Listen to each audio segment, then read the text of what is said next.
This is Friend Check, a middle-aged man screening his Facebook friends through podcast interviews.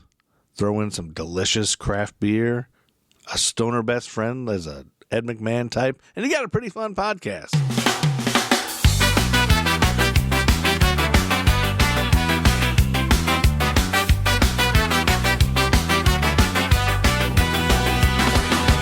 Joe drinks beer, Steve smokes weed. They're asking Facebook friends, who do you really be? What was your high school mascot? It's the Friend Check. Let's go deep and explore. Are we just acquaintances or something more? Let's find out. Let's open the friendship door. It's the Friend Check podcast, motherfucker. Who the hell are you? Why are we friends? Should we keep this going or is it time for this to end? It's the Friend Check podcast, motherfucker. All right, welcome to another episode of Friend Check. I have my co-host Gruff here again. Hey. And we are joined by two friends, future, hopefully, guests of Friend Check here to talk about my fourth Facebook friend, a really good friend, a really good guy, not a close friend of mine, but who has unfortunately passed away. I think today is his birthday, or yesterday was his birthday. Wednesday. Wednesday is coming Wednesday? Yeah. Wednesday is his birthday, so I'm hoping to get this out by then. So it's a great time to honor him. And so I have two good friends of him. His name is Matthew Gretzinger. And so this is going to be a memorial Friend Check episode to a good friend that I don't want to forget and skip over. And I think it's important to talk about people who came into your life, whether it was short-lived or partially or whatever, but they were your friend for a reason.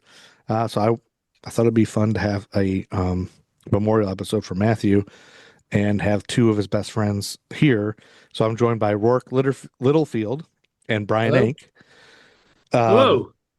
Hello, guys. So, Hello. guys, I usually start out this by just kind of connecting with the person, whoever it is, about how we know each other first, since I'm sort of like the host here and it's like how we met him.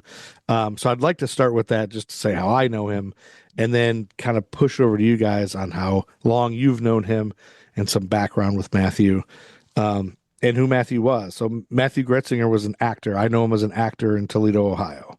And I knew him just through the theater, actually through you, Bryan Inc., I think. I'm sure I met him in one of your plays, probably the Glengarry Glen Ross was probably the first time I met him. And then, so I knew him just a little through you guys and through Andy a little bit, and then didn't really see him a lot then. And then my second stint with Matthew was later on, when I returned from Chicago. I was back in Ohio for a little bit, couple years, and had kids and stuff, and was sort of adjacent to the Bowling Green Theater Department. He was around, I don't know if he was in Toledo or Bowling Green at that time, but I kind of reconnected to him a little bit, a few times. And I distinctly remember what probably the most time I ever spent with him was one night. At that time, I was older.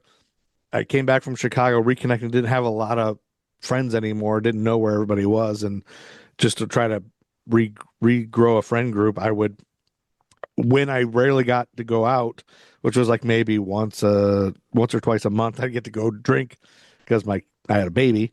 I'd be like, I don't know who to go out with, but I'm going out to get a beer. So I would just put on Facebook, hey, if anybody wants to come out, I'm going to be at Grumpy Dave's drinking beers. And Matthew came a couple of times, just showed up, and I was like, Matthew Gretzinger, hello.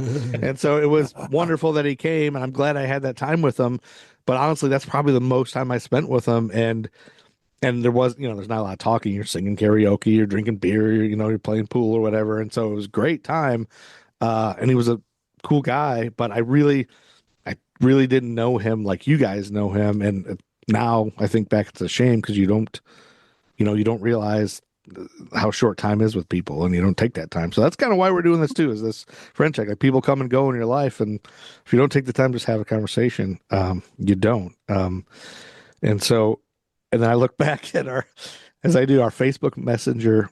This is a thing I do when people pass away. Sometimes I look back just to see. Honestly, a lot of it's because I hope I was nice to them. I hope I just think like, well, I hope I wasn't ever a dick, like, and so I just look back at our Facebook interactions were basically him just wishing me happy birthday every year. I never wished him happy birthday, apparently. Our content, and I would say thank you. Right, so one year I wrote Gretzy as a thank you or something. But he wished me a happy birthday like 4 or 5 times, and then our Facebook Messenger interaction was he said congratulations to me. It looks like it was shortly after my daughter was born, in 2009. It was January 2009. And then I invited him to a Super Bowl party, and he said, "I'm not a Super Bowl guy." And I said, and I wrote back, "Neither is Carrie Caps, but she'll be there." And so Yeah. I wish I could remember. He may have gone then. He might have shown up because that was around the time like he would kind of show up places and have a couple of beers. But so I think it was all pleasant. I hope there was no like, "Hey, Joe, fuck you," or anything like that. So yeah. So why don't you guys tell me about Matthew Gretzinger and how you guys know him and just some stories of him. Anything High school mascot, colors, things like that. Oh yeah. Also, yeah. Did you guys go to Just the high school with boats. him? No, No, neither one of you did. Okay. For some reason I no. thought. I met him November 1st, 1984. Yeah. Wow. And I remember the date Nice. because it was a Halloween party thrown by my old boss, Ted Carruthers, who had a magic shop in Toledo. And Okay. Halloween was a busy season, so he would have a big Halloween party the day after. So he didn't have to close the shop or anything and Yeah. lose a few bucks. So and it was kind of a very, with magicians and clowns and all of those kinds of people. So it was a very theatrical, weird kind of gathering. Yeah. And he was good friends with his father, Paul, who was a magician who actually for a number of years was the Ronald McDonald in Michigan, Ohio, and Indiana. Really? So Matthew's that's what he dad? did professionally. He made a really good living. They sent him out to all kinds of public events and things like that. And I would sometimes Wow. drive him and all of that. But so Matthew was, I think, 5 or 6 years younger than me. Okay. I'm not He's yeah, he's 3 years older than me, so he's 4 years younger than you. So because that's Okay. why I always keep track of it's funny because I always remember like Matthew's 3 years older than me, Roark is 7 years older than me. So that's how Okay. I'll always remember that. So Yeah, so he was about 12, I guess, then when I met him at this Halloween party, and he was Ed Grimley, if you remember Aaron Short's character. And Yes, very much so. he looked very strange because he was very stocky. He had this massive head and deep booming voice, but he nailed the voice. He sounded exactly like him and did his hair. Yeah. And that's who he was for Halloween. Oh, And great. he was just sort of like stole the as a 12-year-old kid. He was Whoa. one of the funniest people I ever met in my life. And he had me on the floor laughing, just hanging out with him and his mother and my friend Don. And we were just hanging out with him during the party. And That's cracking awesome. me up. And then he would come into the shop and see me, and we would hang out. And we had a lot of similar interests. We were both huge fans of the movie Superman. Both of us saw it when we were Nice. little. I was 11, so he must have been 7. So we were huge fans of movies, the Godfather movies. We both got really into Shakespeare. So we had so many common interests and similar tastes and things. Awesome. So we had a really good we bonded over things like that. That's excellent. Yeah. And he was not just an actor, he was a director in Toledo, and he directed for the University of Toledo. He directed for the Toledo Rep several times. And the last thing he did, maybe 6 or 7 months before he died, was Amadeus at the Toledo Yeah. Rep. Yeah. Okay. Right. Yeah. I kind of remember him, and I think I looked at his page at that time and saw that he was doing that. Yeah. Brian, what about you? When you met him, So I met Before? Matthew. The interesting thing is I didn't meet Matthew through Roark, even though the three of us would eventually be, thick as thieves. I met Matthew through another mutual friend of all of us is Michael O'Brien. Mhm. And so in so end of my freshman year at BG, so it was around May of '93. Rourke was co-directing a production of Hamlet at the Ohio Theater, and Michael O'Brien, who was very close friend at the time, he was on the tech running crew. He was also the voice of the Ghost in this production of Hamlet, and he told me I knew some other cast members, but Michael specifically said to me, "Come see this production of Hamlet because the guy playing Claudius is the guy playing Watson in a production of Sherlock Holmes that a bunch of us were involved in the following fall." So I Gotcha. was like, "Oh, I'll just come and see, to come and meet him ahead of time." And so I went to see that production of Hamlet. That was around May, June of '93. And so that's when we met, and then we ended up becoming friends when we ended up working on Sherlock Holmes. It was called The Death and Life of Sherlock Holmes in the fall of '93. Okay. And he was playing Watson, and Rourke was playing Lestrade in that production, and Michael O'Brien was Holmes. And that's when we met, and then and that felt like once we started working on that one thing, we just worked on dozens of things constantly thereafter. So how did Michael O'Brien know him? Did they go to school together, or were they just in play in theater? Yeah, Rourke. I I mean, think that they met at Hamlet.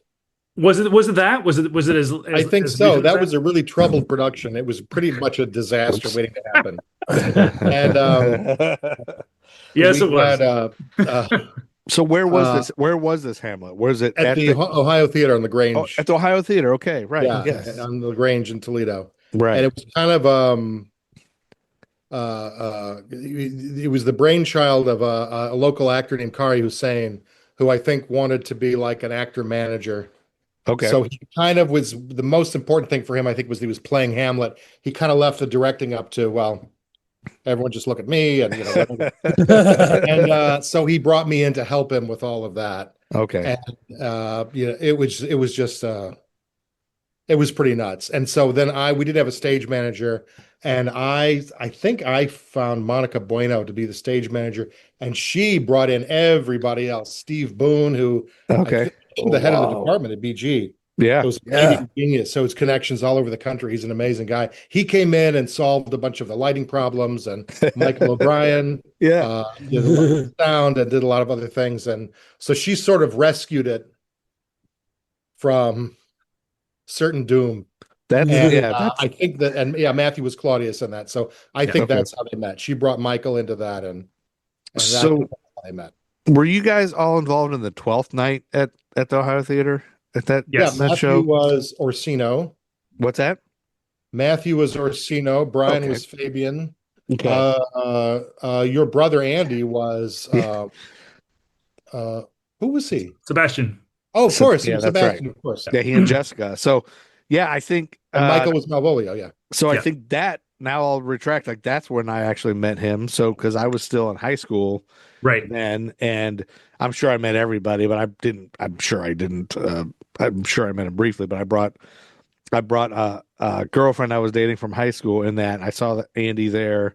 I drove her to the area. My car broke down on the way back from there, and it was in a really rough neighborhood. And Yeah. she was on crutches, and we had to get a ride from strangers. Oh my God, in bad weather, as I recall.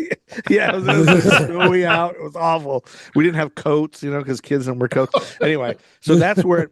So I think that's when I actually probably met Matthew at that, because I know I watched that at least once, if not twice. So it's interesting to me to hear those backstories, because you do all this stuff, but you don't necessarily think about, like, I just remember all those guys just being around. Like I never thought about their origin story or where Brian knew them from. Like I met everybody in Glengarry, and I don't remember ever finding out, like, well, who are these people and how do you know them? I knew everybody went to Toledo or they're from Toledo, but I just assumed, I guess because Steve and I are so close from high school, we knew a bunch of high school buddies. I just assumed you all just went to high school together. I just assumed everybody knew each other. That production and the Hamlet that Brian was talking about, sort of the idea was that we would group together people from the two theater schools, Yeah. Oh, UT nice. and BG, and sort of bring them together to work together, because I thought that was cool. No one ever did that. Yeah. Yeah, so. people don't do that. I thought that was a rare thing, that it was like, oh, we knew all these Toledo people. And yeah, I thought that was really neat to get to know some And of then those. Matthew did Yeah. after that. Matthew directed Richard III. Yeah, Okay. With the same right idea. after Twelfth Night. Yeah. He did a ton of things. Yeah. He did a lot of Shakespeare productions. He did Yeah. Hamlet. He did King Lear. He did a lot of things. So did he ever end up coming down to BG to do grad school or something? Because I He felt did. He like got his No, PhD yeah. there. okay, good. I was like at that point. I think when I came back from Chicago, I felt like he was like in the BG theater department at that time or something, or in Bowling Green more often or something. And so that's good. I mean, he was doing his thing. I think something I just wanted to mention is, is a thing I do also when people pass away is I go back to look at their Facebook page to try to piece together like what happened.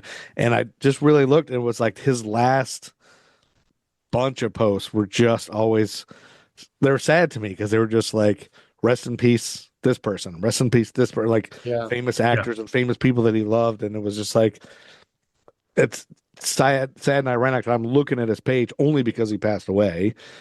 Admittedly, I wouldn't have been looking at his page otherwise, which is part of the reason I'm doing this. It's a sad reality, but and then it was just like, look at all these people, and it just made me deeply sad. That's what he spent a lot of time probably thinking about. He that. died suddenly. He wasn't didn't have a long illness or anything. So I think a lot of people were shocked. Yeah, I think everybody In fact, was. Brian and I were always worried. Brian and I sort of helped his mother put together the memorial, and we were worried, did we forget somebody? Is there someone out there who doesn't know? Yeah. Did the best we could to. Because you're not prepared. I guess you prepare those things when somebody's sick or older or expecting it. Yeah. And like that, it's sort of like, oh my gosh. And that's why I didn't know his family. Like, did he have a lot of family or was it just his mom? Did he have siblings?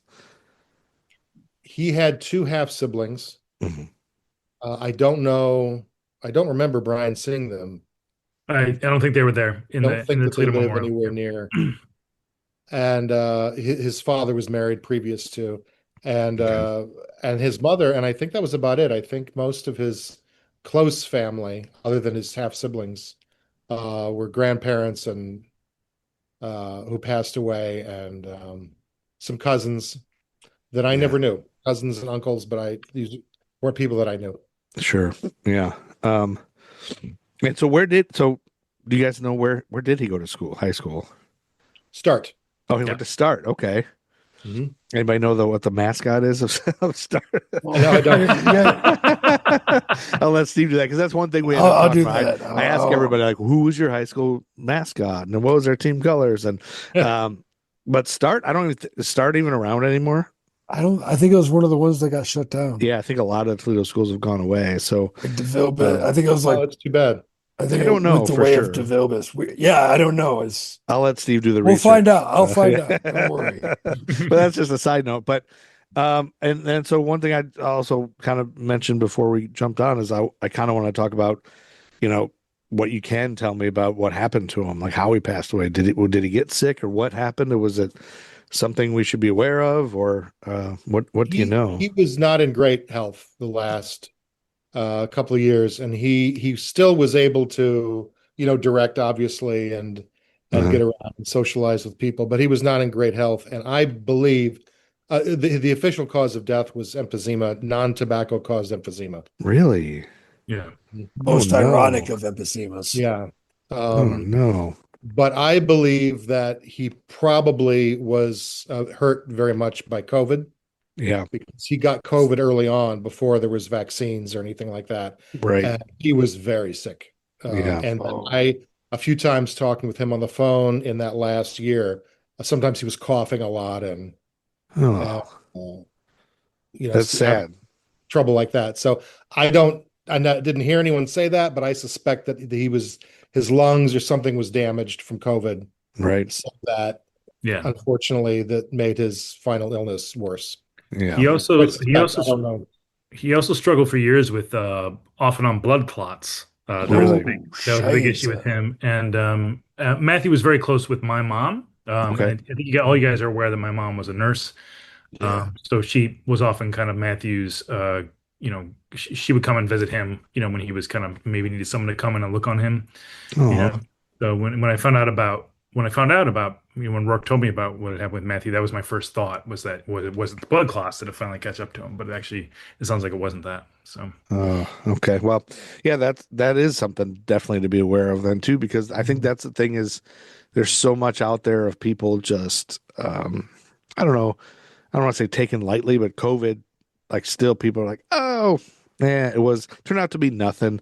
And it really wasn't nothing. It really Yeah. was tragic for a lot of people. I mean, a lot of Yeah. people did die, a lot of people did get sick, and there was a reason we wore masks and all this stuff. So um I Yeah, mean, there was a local person in Ted Carruthers' group, the Magic Shop group, that was kind of a former math teacher of Matthew's, I think, mhm. who taught at Start. Is that right? I'm not quite sure about that. Who Matthew grew to intensely dislike, and he passed away of COVID. I should say that whole thing about COVID, I'm just sort of guessing that that's Yeah. what happened. I don't know. Yeah, you know he I got don't mean to sick. imply that he died of COVID, Yeah, but you knew he. I Yeah. suspect that Because he did. that When hit him did? really hard, and Because he was what was it? home health aide, and What's that? he was a home health aide. Oh, okay. So he, I believe, got COVID on the job, caught it from Yeah, probably pretty who he was early, like you said. But he didn't. But he didn't very pass early. Yeah. away. It wasn't during the COVID shutdown when he passed away. It was No, kind of no, recently, no, right? It no. was. It was about a year and a half ago. It was September of 2000 of 24. yeah. 24. Okay, yeah. Yeah. So it, yeah. So not to make anyone think it was during COVID or a COVID thing, but it could. But definitely, there's complications of long COVID I and think things so, like yeah. that, and it can't be good for somebody who already has breathing issues to have COVID, and especially like you said when the vaccines weren't there and the I can't remember what they call those the things you get now, the medicine you can take to shorten it. Because I took that my second time having COVID, I think.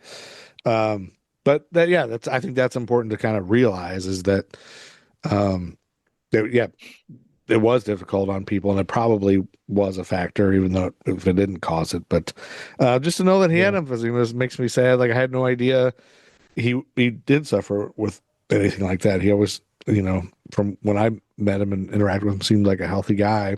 But I want to know. I think I want to know more about this magic shop stuff. Oh yeah.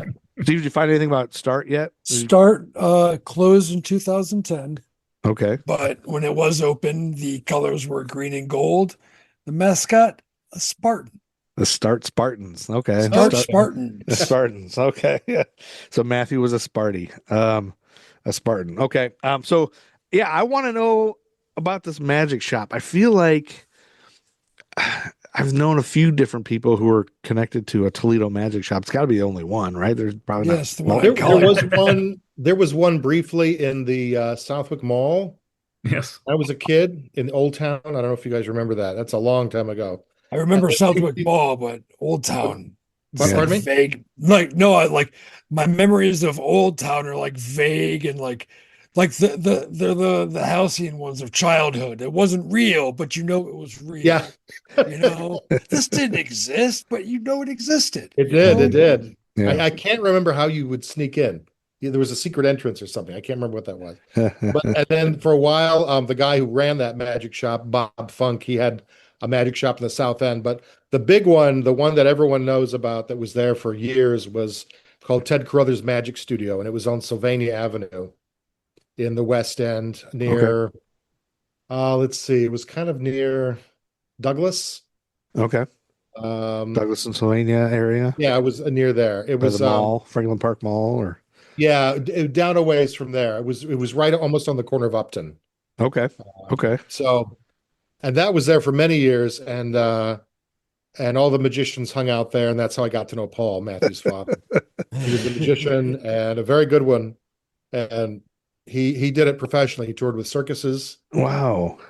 He would appear at amusement parks and all of that. He was very good. And then, as I say, he got hired as Ronald McDonald. But the guy who ran the shop, Ted, was a very Damon Runyon, very unusual guy. He was very, very he was chain smoking. He dressed exactly like Johnny Depp and Ed Wood, with the sport coat and the lapels sort of over the lapels of the sport coat, and a neckerchief around his neck. And he had a little mustache and this crazy hairstyle, and he was always chain smoking. That's so awesome. Yeah, and he ran the shop, and it was his shop for, I don't know how long it was there, 20, 25 years at least, before he passed away and then eventually closed. Right. And I worked there. I started there when I was 13 or 14 years old, and working there and selling magic tricks and jokes and Halloween costumes and all of that. So when you worked there, did you have to know a certain bit about the tricks and everything? Oh yeah. Explain how they worked and all that? You had to demonstrate them, and then if someone bought it, you had to teach them how to do it. Oh my So god! just get instructions and What a great job that is! Yeah, oh, it was great. Yeah, I loved it. Yeah. Wow. And so here's Matthew, whose dad is Ronald McDonald and a magician. Yeah. That's crazy. That's like, how could he not be in theater? Like he has to be. Yeah. That's crazy. Yeah. Oh, now I wish I would have known that. He'd come in the shop and hang out, and Ted hired him briefly too. When he was young, 13 or 14, Ted had this giant inflatable pumpkin out front at Halloween. And someone went by and put the cigarette through it and deflated it. Oh, no. So he patched it up, and he always wanted someone to stand there guarding the thing.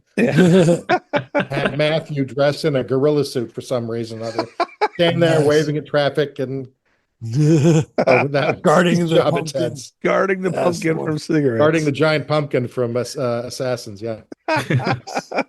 That's hilarious. That is great. Oh my gosh. Yeah, these are the kind of memories that, like, I would have never known. How it was a great place. It was a great place, and sadly, almost everyone connected with that place is now gone. Oh, that I can think of. Everyone, so many of the people who work there, I can maybe count on one hand 2 or 3 people that I'm aware of who are still. Wow. So yeah. So yeah. Now is because it's fuzzy to me how who I heard talk about that before, but I know there was people that I've talked to that were connected to that or knew somebody or went in there and whatever. So, but did you guys ever come to Ted's, to the shop? No, I don't think so. Did they sell a lot of wigs too? Oh yeah, wigs, masks. Yeah, there was somewhere in it was downtown, right? Downtown Toledo. No, it was on Sylvania in the West End. You did say that. You said something. Yeah. Yeah. Yeah. So no, I don't think I went somewhere in Toledo at one point, and because they had like authentic like SNL type wigs, like really good wigs. When I was in like high school, we bought a bunch of dumb wigs because me and my buddies made stupid videos, and we bought like really good wigs. But I don't remember where that was. I don't know if it was a costume shop. May have been Distinctive Costumes. That was close to downtown. Yeah, maybe. I don't even remember. That's the crazy thing is the shit we forget. And then how about let's talk a little bit about Matthew, like performances you guys remember from Matthew or directing or some of the art that he did. Now, I don't know, like Glenn Ross. Was I correct, Brian? He was in that, right? Like he was. no. He was not in that production. What am I talking no, about then? he was not in that production, but he did do the video document of that production. Oh, okay, but he was around us. He was with us. Yeah. Okay, because then I started realizing like, I don't remember who he played if he was in it, but okay, so I know that's where I went or when I really got to know him, like Sure. where he's hanging out at the House of Fun and stuff. But Yeah. okay, yeah. So tell me about other roles like he did and that you guys remember and or acting or directing or whatever. Well, I'll start it off. I want to ask Steve. Steve and Matthew had a great rapport in a film of mine called The Passion of Paul Ross that we shot in Bowling Green in 2013.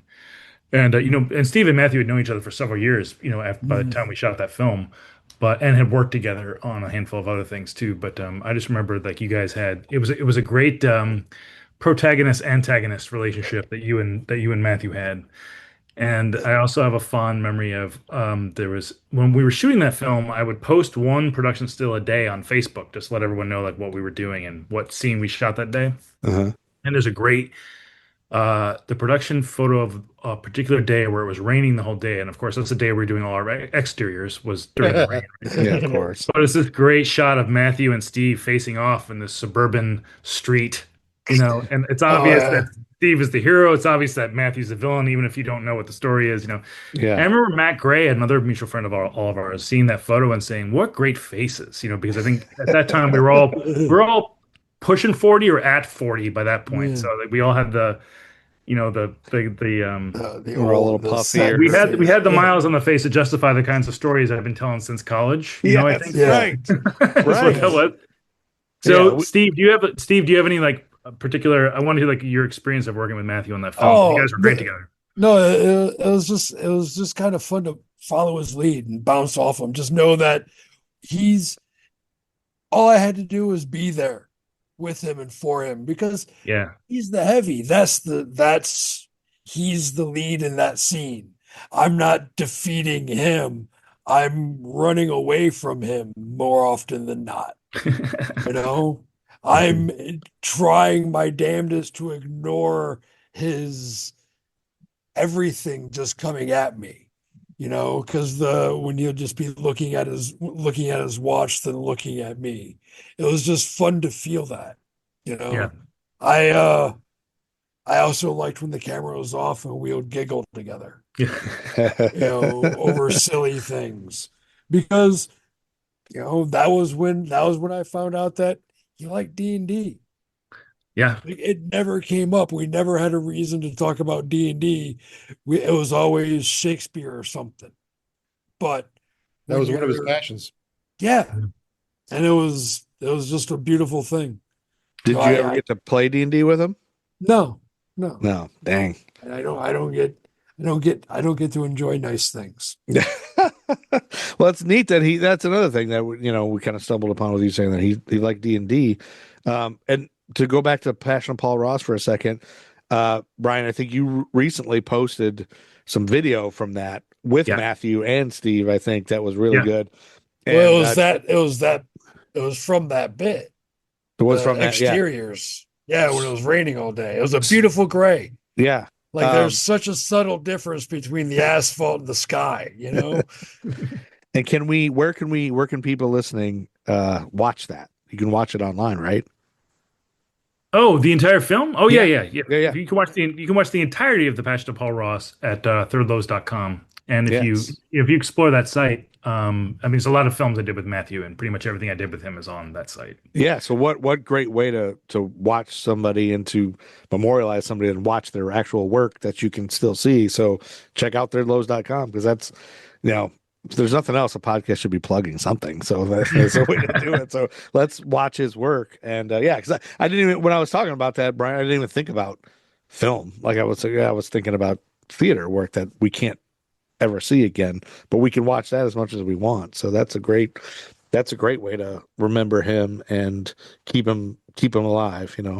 I mean, me and Roark both, I mean, definitely have a lot of memories of a lot of different incredible performances Matthew did on stage. But one of the great things I loved about Matthew as a film actor is he, also a mutual friend of ours, John Klump, is similar to this as well. There's just these little like physical tics that they kind of come up with that seem so natural. And Matthew, it just makes it seem natural. Like it's enough to go something like that. Like you don't think about doing that as a person, but we do things like that. We'll like wipe our finger across our nose or just like give a little twitch of the eye or whatever. Like Matthew was great at finding like little things like that just like humanized his performances on film, and I think he also always knew and Steve and I have talked about this, but it's an art form to know exactly where the camera is and exactly what you need to do as an actor, depending on how close the camera is.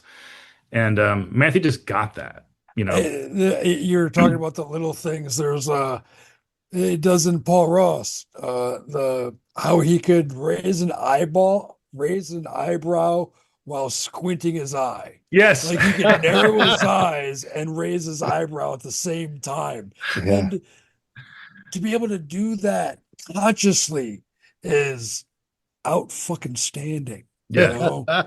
Yeah. He was a great film actor. Always a pleasure. I mean, and then Roark, I don't know how you feel, or Steve and Joe, based on when you saw him on stage, like I'm trying to think of like what my all-time favorite.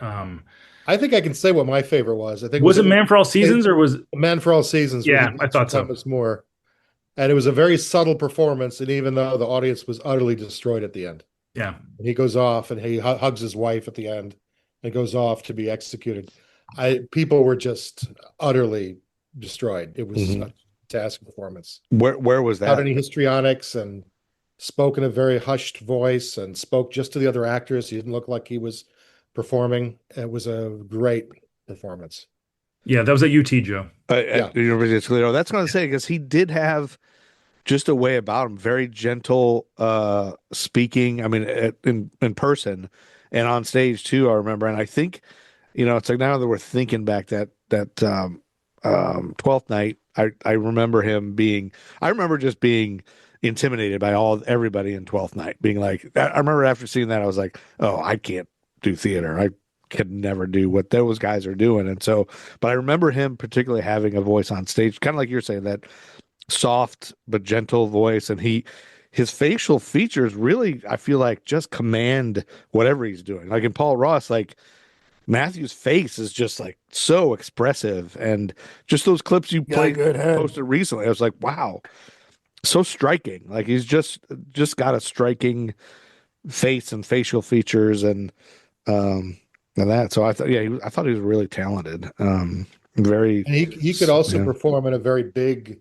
He had a very booming voice that he could use very well. So sometimes, depending on what it was, like when he was Claudius, for example, and some other characters he played, he was big and loud and really powerful. If he needed to be, he was a little reminiscent of Orson Welles. He looked a little bit like him, and he had a deep voice like Orson Welles. And I could kind of see that a little bit. Yeah, he loves sledding.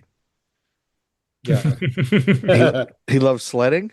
I don't know. No, that was just an Orson Welles joke. An Orson Welles reference. I was like, just like, I mean, I could picture Matthew in my mind just gleefully going down a hill. I went sledding with him. Oh, there we go. Did he love it? I think he enjoyed it. Yeah. Yeah, he seemed to felt very free. He had lost a lot of weight, and he felt very athletic and energy, and he was really having a great time. Yeah, there was a time there where he really seemed to lose a lot of weight, and not that he did. I don't think he ever looked like he really needed to a lot, but there was a time where he slimmed down and looked really good. And I'm trying to think other stories from his childhood that would be. I can't get over the fact that his dad was Ronald McDonald. Like, did he ever talk about that? Like, what was that embarrassing for him, or was it excited about it, or what's? I don't think so. He and his dad had a complex relationship. His father had suffered from bipolar. Oh, gotcha. I think that's what it was. He was treated for it, and so sometimes he would cut everyone off and just disappear for a while. Oh, and unfortunately, it was during one of those times that Paul died, and he died alone in his apartment as well. But he was in one of those times. Everyone was used to it, with bipolar disorder. There's a cycle that goes back and forth, and Paul was in one of those times when people just said, okay, he wants to be away from everyone. I'll leave him alone for a while. And unfortunately, during that time, he passed away. And I think Matthew had always bothered Matthew that he hadn't tried to call him or stop by. And yet was the normal course of things when that was happening with Paul.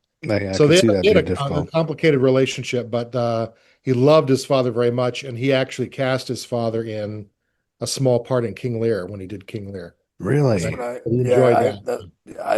got to meet Paul. You did that? Yeah. Oh, huh. What? No, when was that? What year was that?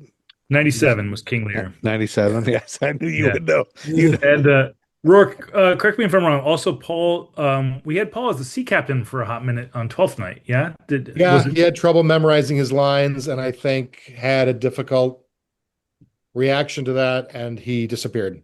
Yeah. So I had to step in and take over. Yes, you end up being the sea captain. Yes. Wow. Oh, wow. Huh. Gosh, that was and that was. Did we say that was 92? or 93? 12th night, 12th night was 94, and 94. King Lear was 97. Yeah. Okay, 97. Yeah. See, Brian's. So I need to just have Brian Inc. on anytime I talk about any history of any He Bowling always Green or knows. Toledo. He knows every year exactly. Fall of what this, September 90, whatever. It's always great. That's really good. So yeah, this is really cool. I mean, finding out stuff out about Matthew that we had no idea. He had a job as a gorilla outside a magic shop. I took a road trip with Matthew Oh, Oh, yes. Tell all us the way to story. California. Yeah. Oh, Well, actually, gosh. I picked him. I picked him up in Las Vegas, where his mother was living at the time, Okay. and she gave him a car Okay. that she didn't need anymore, but he didn't want to drive all the way back to Toledo by himself. So I flew out to Las Vegas for a wedding at around the same time. Okay. So we drove back, and taking Matthew to Monument Valley and Grand Canyon and places like that, it was quite an experience. Just the two of you? No. My wife Corinne was with us, and Okay. it was the three of us with my wife's cousin. We brought him along too. Okay. Road trip.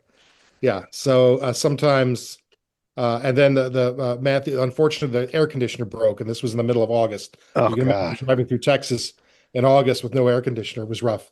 Oh, my God. Yeah. Yeah. Terrible. Rourke, I don't know if you wanted to speak to Matthew's particular reaction to the Grand Canyon was He loved it. particularly dramatic. Yeah. He absolutely loved it, and in fact, he crawled out, and I followed him crawling out way beyond where you're supposed to go. Yeah. This was not a good idea. And my father, I went there when I was a kid a lot. My father told me never to do that. Yeah. But I followed Matthew way out on this ledge, and I finally looked around and I thought it's very possible that we're going to fall off of this thing. Oh, no. I said, Matthew, he wouldn't leave. He had to stay Really? out there. And I don't know. It was, I don't know. Yikes. It was kind of a little scary. He would kind of do this and Yeah. get very, very careless. So I said, you're on your own, buddy. And I Yeah. He just left him out there. crawled back, and I made it back, but I thought, I can't believe that I might have brought my friend to Grand Canyon for the first time, and he's going to wind up at the bottom. He's going to fall in. Yeah. I can He imagine. didn't. I was able to get him back. Yeah. I'm glad. Yeah. I'm glad. Yeah. At that Yeah. point, you didn't have to. Yeah. I can imagine that. Yeah. I guess everyone would have a different reaction seeing that. I've never seen, and not that I would do that, but I'd be probably scared to hell. I was scared as hell. Well, that's cool. You can't say that. That's an experience you had with him that not many people, I'm sure, had. Probably nobody else has driven across the country with him. Not many people have driven across the country. I know Steve has, but yeah, I think this is really cool. This is good stuff. Like, I just, I wish he could be here to tell Me us too. more stories. It'd be great. Yeah. It would be wonderful if we could connect to him and talk to him. But I feel like, this is great. I'm glad we're talking about him, and I'm glad you guys were willing to come on here and do this. I'm grateful to you for More for Yeah. doing this. Do you guys have any other things you want to talk about, or things about Matthew you want to say, or anything you said at the memorial services? Well, the one thing that I knew, and I said this at the memorial, is for me, this is going to be a lifelong grief. It's going to be, there was no one else in my life like him. Yeah. So no one can fill that hole. There's no other, it's just going to be a big empty hole for the rest of my life. And just a couple of weeks ago, I found out something about Superman that I think he didn't know, a trivia. And I was dying to call him up and tell him, and I can never do that. And it's bugging me, but Well, do you want to share it here so that maybe he'll? oh, listen to sure. this Well, somehow this is through the- actually about Superman 2. Do you know Yeah. the Superman Yes. 2? The three supervillains, and there's one, the female, she looks a little bit like Pat Benatar. Her name is Yeah. Ursula. What's She was her playing name? Sarah Douglas, and she has this incredible voice Uh-huh. and this very commanding, very, very sinister persona. General Zod does not take orders, he gives them. She has this amazing voice. I found out that actually is not her voice. Oh, Dubbed over every single one of her lines. And the actress, oddly enough, that he chose to dub over all of her lines was Annie Ross, who's a great jazz singer, gave a great performance in Shortcuts, sort of a heartbreaking performance as Laurie Singer's mother in Shortcuts. But Annie Ross is in Superman 3. as the villain's sister wearing this white suit. She turns into a robot, and I think Yeah. it's Yeah. actually a terrible part.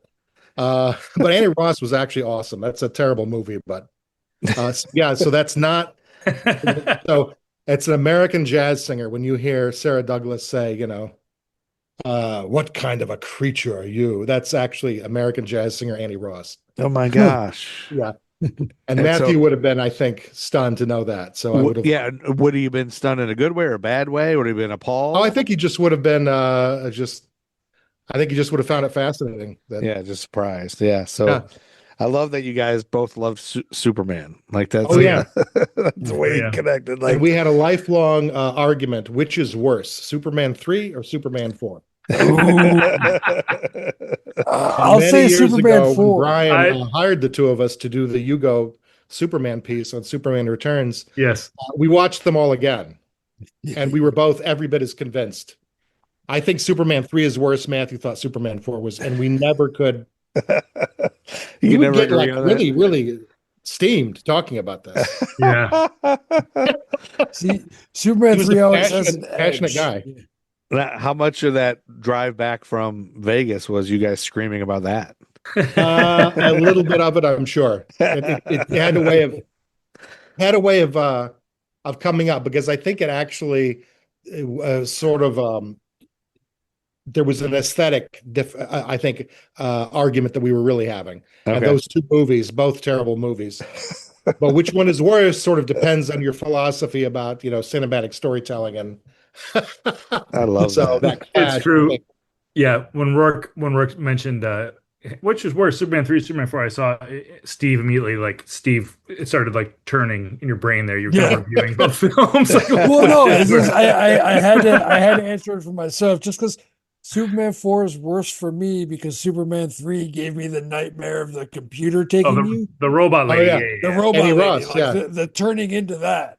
Yeah. And I saw it at a young enough age that I was like, but Richard Pryor isn't a bad guy. I was just like, that's not a bad guy. But I think like Rourke brought up some stuff that I think really captures Matthew very well. Is he had a very, I guess the best way to put it is, he had a very endearing combativeness about him. Very well put. He loved to argue and he loved to fight and he loved to and I loved being part of that with him. It was inspiring. It was passionate. I always learned something. We learned something from each other every time, and it was fun. Yeah, I learned early on it was fun to make Matthew a bit irritated. It was just kind of fun to see where he would go with that. So I mean, Rourke and Steve heard the story at the memorial, but there was one of my favorite memories of Matthew that led to this was I would find horrible films to take him to just because I thought like, oh man, Matthew's gonna hate this film and he's gonna hate that I took him to it and it's gonna be hilarious that he, that he thought it was so horrible. So I took him to see The Island of Dr. Moreau, Oh the yeah.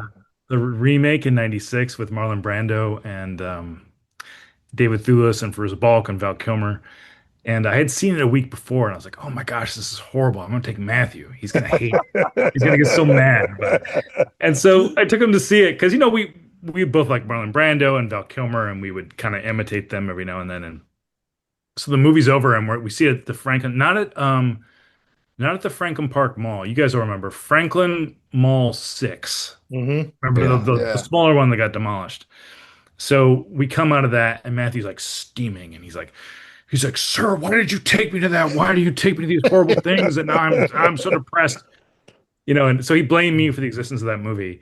But it did inspire one of his best impersonations. He would do a whole riff as Marlon Brando in that movie that to this day it's like the best thing ever. But also, and Rourke also mentioned too, like, Joe, you're right. He had, it's not something I think a lot of people think about him as a performer. He did have an incredible gentleness and soft-spokenness. Yeah. And even though physically he could be very imposing, but when he wanted to be, as Rourke said, he could be very big and blustery. And one of my favorite moments of that was as Orsino, he had the very first line in Twelfth Night, which is the lights came up and there's Matthew, and I think as Orsino, I think he's holding like two bottles of wine.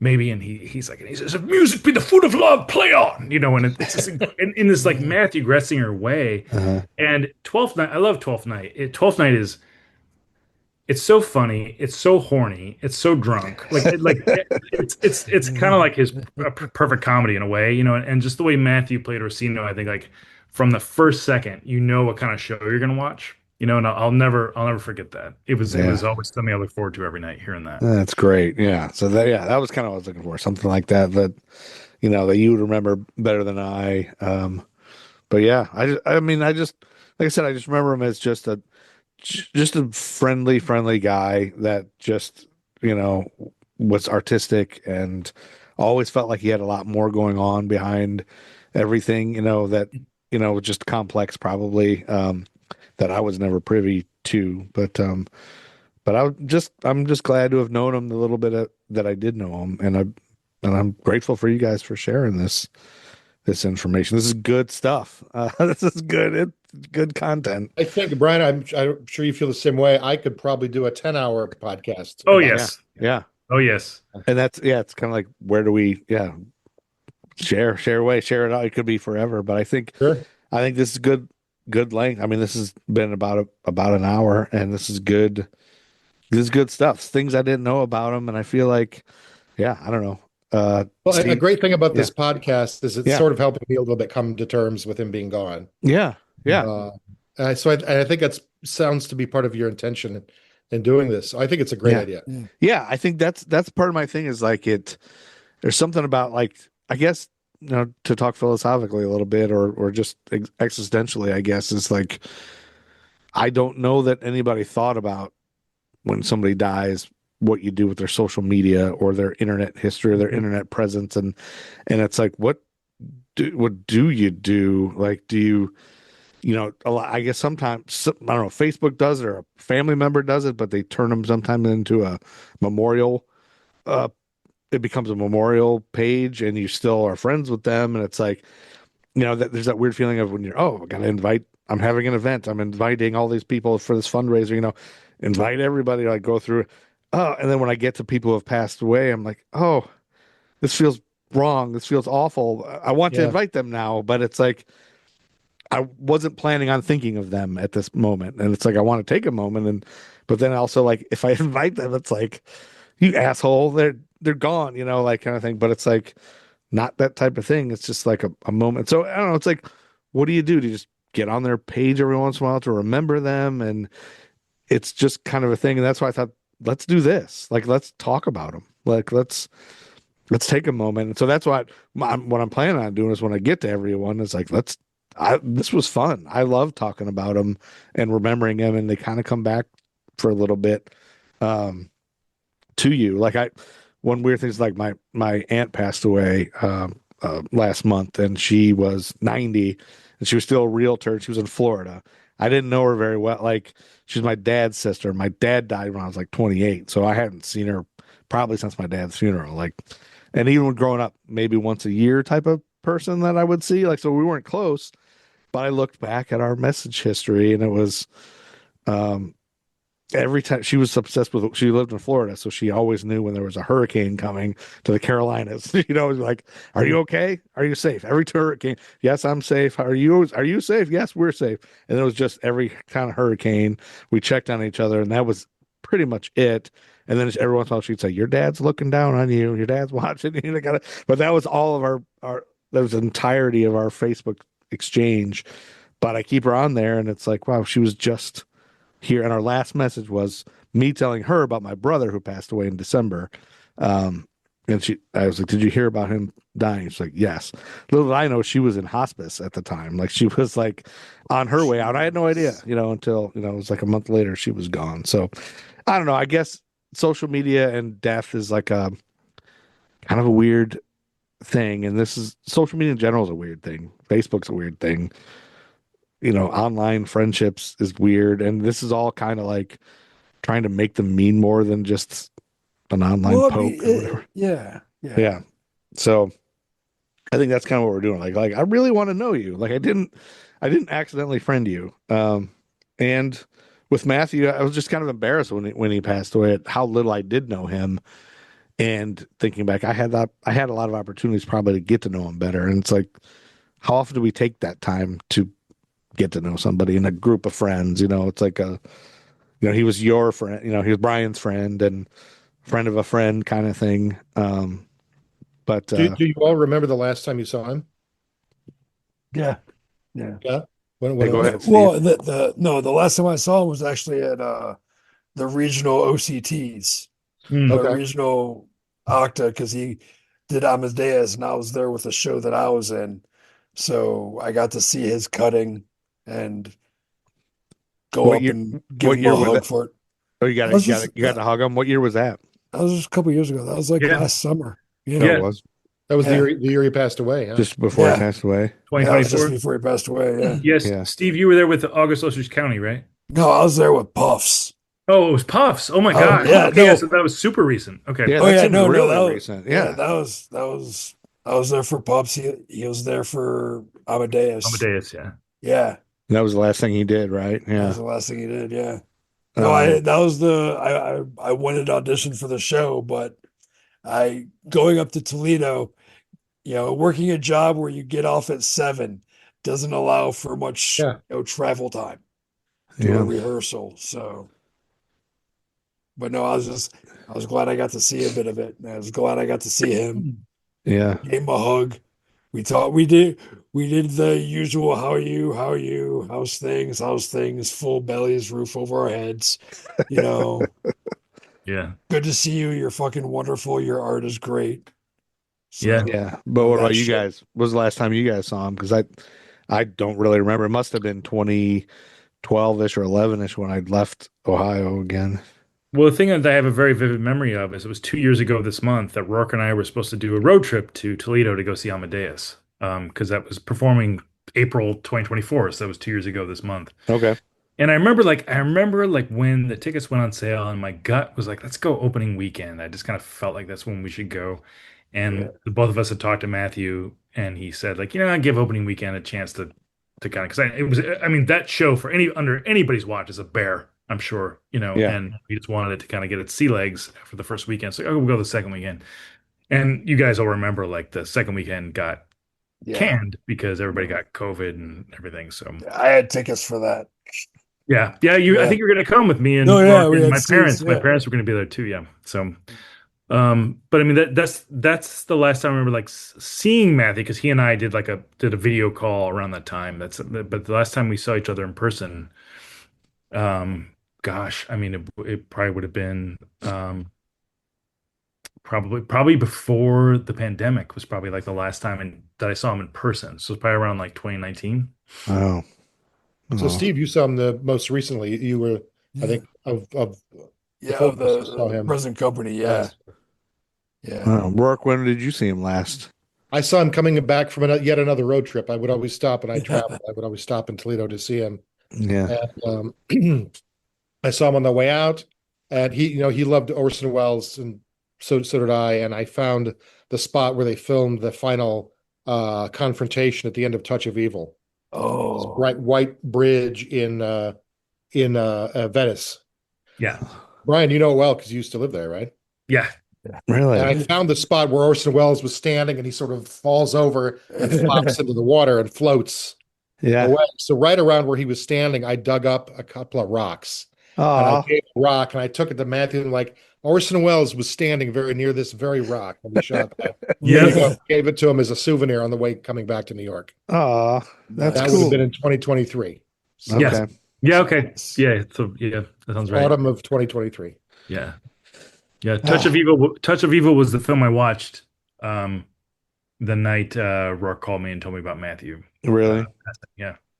Yeah. Oh. That was one of Matthew's favorites. It was probably the most Gressinger-esque Orson Welles film. Yeah. Wow. Yeah, that's and that's the kind of thing. That's a call you don't want to get. You don't expect to get. I'm sure, Rourke. I'm sure you were not excited to make the call. No, in fact, I remember Brian was the first person I called, and I remember I couldn't get it out. Yeah. Yeah. I don't know if you I finally understood what I was trying to say, but I couldn't really speak. Yeah. It was it's not really tough. well. And Brian and I made the horrible list dividing it in half and calling. Yep, Yeah. we divide and conquered the letting people know list. Yeah. Yeah, that's not something you want to do. No, That and it was sucks. terrible. I called his ex girlfriend, Barbara, and I hadn't spoken to her a long time, and she answered the phone like, "Hey, Roark, what's going on?" And Yeah, I'm like, right. your happiness is not going to last long. This is really when someone Yeah. is cheerful and you're just going to stick a knife in them and tell And them I something think, terrible. yeah, So, I feel like just that is kind of the problem in today's society is like we only call with bad news now at this age of our lives. Like it's like yeah. because social media is, we don't. So, I'd like that to change. I'd like us all to be able to just talk every once in a while. Like, No, well, you're right. In fact, I think that yeah, when my phone rang and that morning and it was Carolyn, his mother, yeah, I think I had a bad feeling, you just kind of even though know. I didn't think of Matthew at that moment as being sick enough to pass away. I'm like, oh, this is not good. Yeah, why Yeah. else would she be calling you, right? Yeah. Generally. But I think that's one of my favorite things about the pandemic was that everyone was just a lot of people were just stuck at home doing nothing. And Mhm. so I did a lot of drunk Facebook Messenger calls. Like I would just That was grab another hobby of Matthew's. yeah. Messenger calls. Yeah. And would he do that? Yeah, I would just drunk dialing. Yeah, I would Yeah. call people and then just even if multiple people didn't know each other, even though everybody didn't know each other, I would just call and then add somebody else to the room, add some, like, I don't care That's who it cool. is, like anybody who's online. And I get these big groups of like 12 people that kind of some of them know each other. And then I would just leave, just to see how long they'd stay on together. And, but it was fun because everybody would pick up because nobody had anything else to do. And so I had like a reunion I worked at the American Bar Association in Chicago for a couple of years. We had a reunion of everybody who worked there together. I had a reunion, several House of Fun reunions, lots of Chicago reunions, just like calling people from wherever and just sitting up. Hey, we're drinking. Who else is drinking? Oh yeah, we're drinking too because there's nothing else to do. But I kind of missed that Yeah. part of it that you could just have you could just pick up and call anybody and everybody would answer because nobody had anything. Everybody was home. Yeah. Nobody was busy. So, and everybody wanted to see other people. And remember the very beginning, like none of us knew, like, is society over? Like, are we ever going to see anybody again? So you kind of wanted to connect with everyone. Yeah. Yeah. Yeah. Actually, Joe, that actually reminds me. That's actually the last time I did see Matthew was sort of post-pandemic, but it was summer 2021. And that was, you guys remember, we were like, everybody was getting vaccinated, like, and we were trying to like, all right, let's get together again. I was in Ohio for the first time in probably 2 years or whatever. And Matthew and I met at a restaurant at the Franklin Park Mall. And that was like a part of my first emerging back into, back into society after that. Yeah. So that was like June 2021, probably. Yeah. I'm sure I drunk dialed him during that time. I'm sure I did, but, I don't know. This has been great. I thank you guys for doing this. I think this is all going to be good content. I'm going to try to get it out in time for his birthday on Wednesday. But yeah, thanks for being here and doing this. Any parting words you guys want to say about Matthew or any quotes or anything like that? Joe, thanks for doing this. And, to kind of go on what Roark said earlier, like, when Roark and I co-hosted the Toledo Memorial for Matthew, and then we co-hosted the memorial for him in New York City. Yeah. And, and Roark said, like, I think we both had a feeling like we'd probably be doing this for a while, just there'd be these little like pockets of remembering Matthew that we would kind of be a part of. And it was great to do it again. So thanks for inviting us. Yeah. I'm glad we did it. So thank you very guys. Glad. Yeah. And thanks to all of you for sharing. Yeah.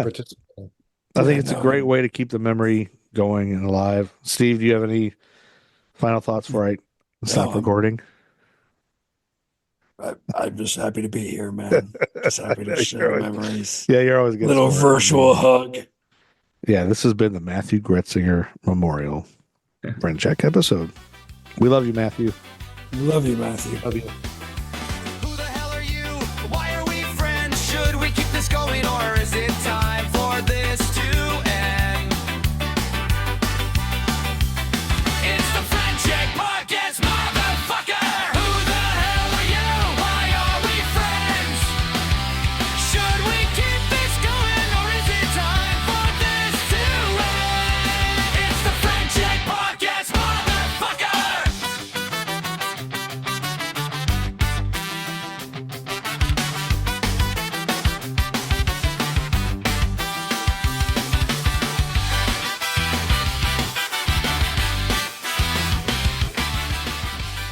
Check out historyforjerks.com for some other cool content. American Timelines, the Nerd School podcast, the Deborah Jo Ruppyverse, and the Gruff and Loud Show. Plus a cool shirt shop with fun nostalgic merch.